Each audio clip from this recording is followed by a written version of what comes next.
Linoleum in Prague's diplomatic quarter costs more than this whole house.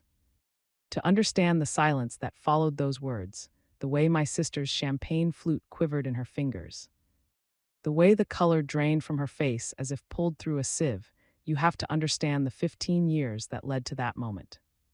You have to understand what it means to live invisibly by design. I learned early on that my family preferred their imagined version of me to any reality that might disrupt their carefully maintained narrative. They needed someone to feel superior to.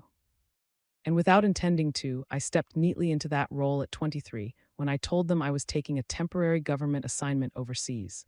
Temporary stretched into 5 years, then 10.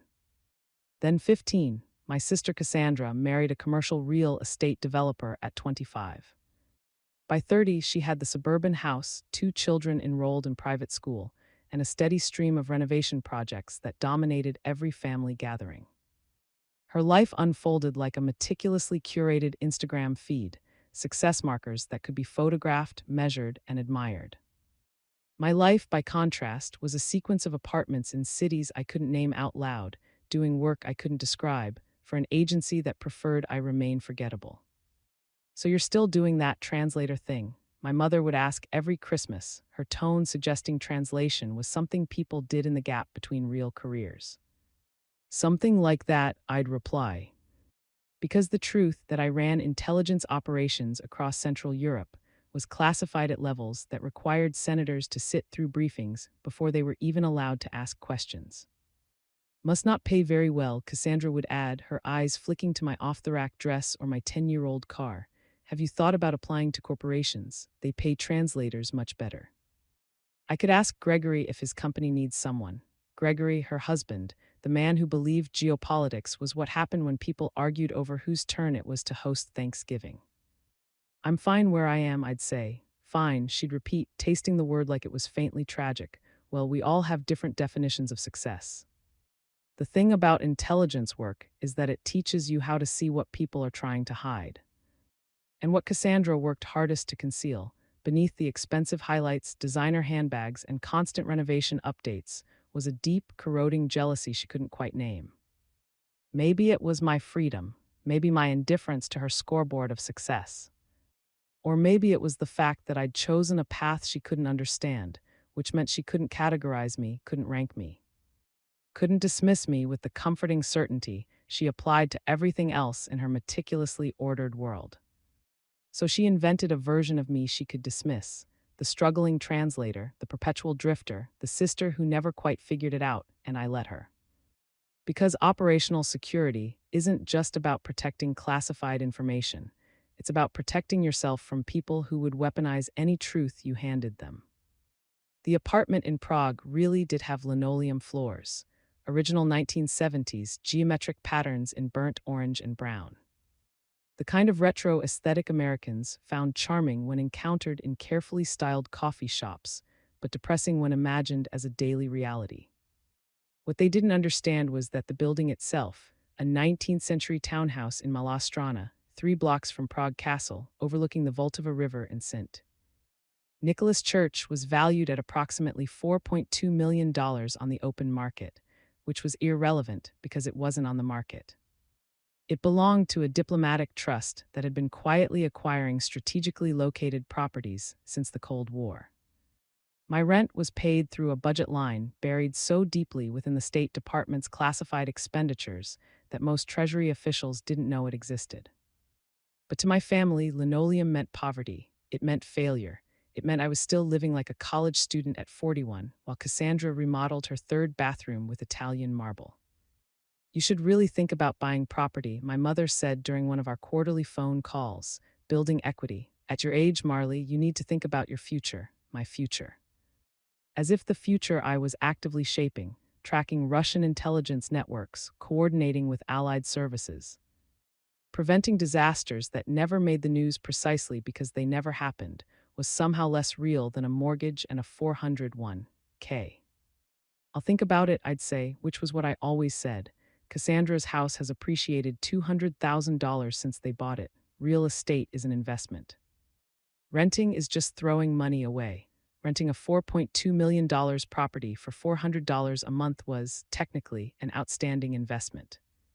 But I couldn't explain that without explaining why the rent was $400, which would require explaining the trust, which would require explaining my actual job, which would spiral into questions I couldn't answer and suspicions that would make future visits home complicated. So I let her believe I was financially irresponsible. I let them all believe it. It was easier and safer. And honestly, after 15 years of watching Cassandra collect status symbols the way some people collected Pokémon cards, there was something darkly entertaining about letting her believe she'd won a competition I'd never entered. The invitation to Cassandra's housewarming arrived by text 3 weeks before the event. New house, finally moving up from the starter home, would love for you to see it. June 14th, 2:00 p.m. Bring a guest if you want, though I know you probably won't. Smiling face with smiling eyes, the emoji was its own kind of violence. A tiny digital dismissal, implying I had no one to bring because my life was small, lonely, and unsuccessful. I almost declined. I was managing a situation in Budapest that required daily coordination with 3 separate intelligence agencies. Russian SVR operatives were probing our networks, testing for weaknesses, and we just identified a potential double agent within the German BND who required extremely careful handling.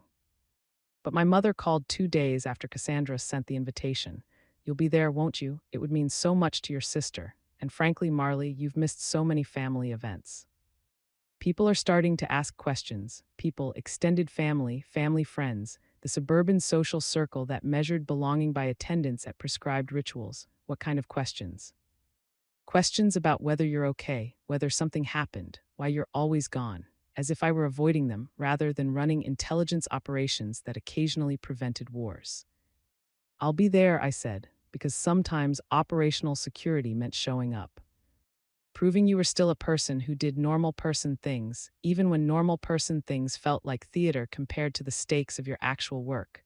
Wonderful, and Marley. My mother's voice softened into the tone she used when offering advice she believed I desperately needed. Maybe dress nicely. Cassandra's friends are very polished. I'd hate for you to feel out of place, because my off-the-rack dresses and minimal jewelry read as poverty next to Cassandra's suburban affluence. I didn't mention that I owned 3 custom-tailored cocktail dresses designed specifically to be forgettable at diplomatic functions. I didn't mention the pearls in my jewelry box that once belonged to a Czech countess, quietly gifted to me by a deputy minister after I helped prevent a political assassination. I'll find something appropriate, I said. The 2 weeks leading up to the housewarming were consumed by Budapest. The suspected double agent turned out to be genuine, a BND officer who'd been feeding intelligence to the Russians for 8 months. The fallout required delicate management. I spent 3 days in emergency meetings with German counterparts, 2 days drafting classified reports for Washington, and 1 very long night on a secure call with the Director of National Intelligence, explaining why we couldn't simply arrest the officer without compromising a larger intelligence network we'd spent years cultivating. By the time I boarded the flight from Prague to Philadelphia, I'd slept maybe 12 hours total that week. I landed on a Thursday evening, went straight to my mother's house, and collapsed into the guest room, still decorated with my high school swimming trophies, arranged like museum exhibits from a life that no longer belonged to me. Friday was spent in mandatory vacation mode. I powered down my work phone, confirmed with my deputy in Prague that he had full operational authority during my absence, and responded to exactly 3 encrypted messages marked non-urgent. Saturday morning, I woke to a text from Cassandra. So excited for tomorrow, the house looks amazing. Can't wait for you to see what's possible when you actually invest in your future Sparkles House Sparkles. I stared at the message longer than necessary, feeling something that was quite anger, but close. That smug certainty, the assumption that her choices were inherently superior because they were visible, understandable, and socially approved. I could have replied with something sharp. Something that hinted at the reality she couldn't see, but I'd spent 15 years perfecting the art of being underestimated, and if I was honest, there was pleasure in it. In watching people build elaborate explanations for your supposed failures, while you operated at levels they couldn't conceive of. Can't wait, I texted back, matching her enthusiasm with exactly one emoji, a small, polite smile. The new house was in a development called Ashford Glen, one of those planned communities where every home was a minor variation on the same neo-colonial theme. Cassandra's version had a three-car garage, a professional landscaping, and a front door painted a shade of blue that probably had a name.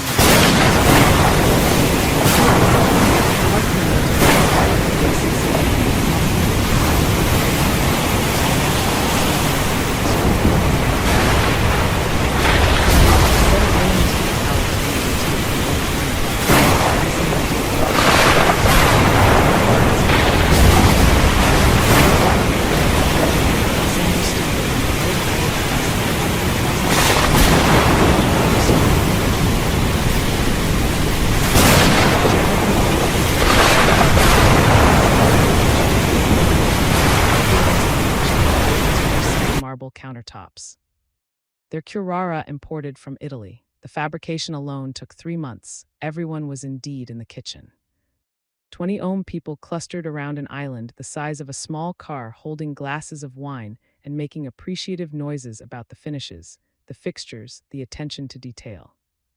I recognized some faces, cousins, family friends, women from Cassandra's book club who all seemed to dress from the same catalog of suburban affluence. They looked at me with that particular combination of pity and curiosity reserved for family members who haven't quite succeeded. Marley. My mother materialized beside me, her voice a little too bright. You look nice. Is that dress new? Few years old, I said, which was true. I'd bought it in Vienna in 2019. Well, it's lovely.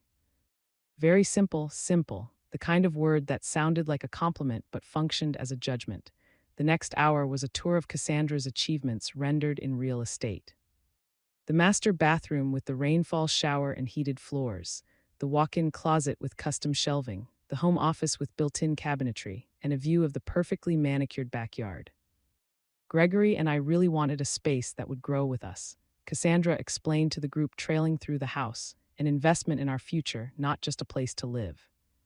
I nodded along with everyone else, making appropriate noises of appreciation, while mentally calculating that the house probably cost $850,000, which was substantial for suburban Philadelphia.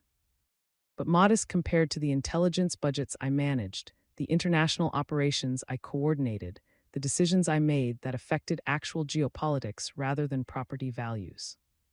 By the time we returned to the kitchen, I'd perfected my role. The slightly shabby sister, impressed by what her more successful sibling had achieved, grateful to be included in this display of prosperity. Wine, Marley? Cassandra asked, already pouring me a glass before I could answer. It's from a vineyard Gregory and I visited in Soma. We're thinking about joining their wine club. It's lovely, I said, taking a sip. It was decent wine, not great, but decent. The kind of wine people bought when they wanted to seem sophisticated, but didn't actually know much about wine. I'd had better at a dinner hosted by the Czech president last month. We'd been discussing coordination on a joint operation, and he'd opened a 1982 Bordeaux that had made my deputy quietly weep with joy. But I couldn't mention that, so I smiled and nodded and played my part. So Marley, said one of Cassandra's book club friends, Brittany, I thought her name was, Cassandra says you live overseas. That must be so interesting. It has its moments, I said neutrally. What brings you back to the States? Just visiting family visit, and you're a translator, right, for the government. I felt Cassandra's attention sharpen, waiting to see how I describe my perpetual failure to achieve anything impressive. I work in government services, I said vaguely. Administrative coordination. Administrative coordination. Brittany repeated it with the same enthusiasm someone might say data entry or customer service. Well, job security is important. Government jobs are very stable. Stable code for boring code for the kind of job you take when you can't get anything better. Very stable.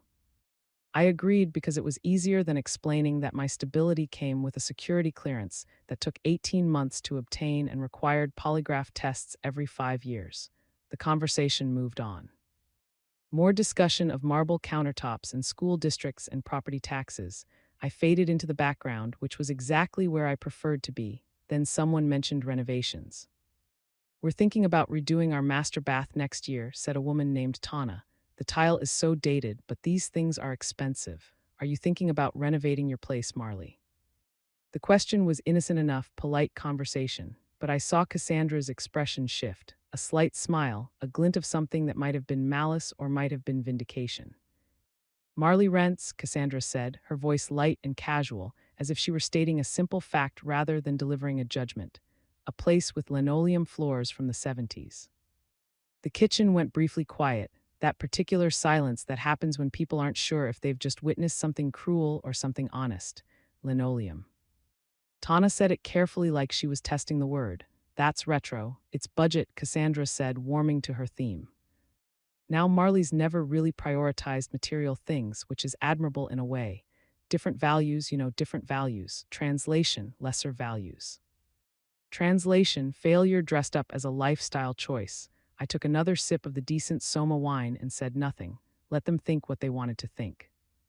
Let Cassandra have her moment of superiority. I mean, I couldn't live like that, Cassandra continued, but not everyone needs granite countertops and hardwood floors to be happy.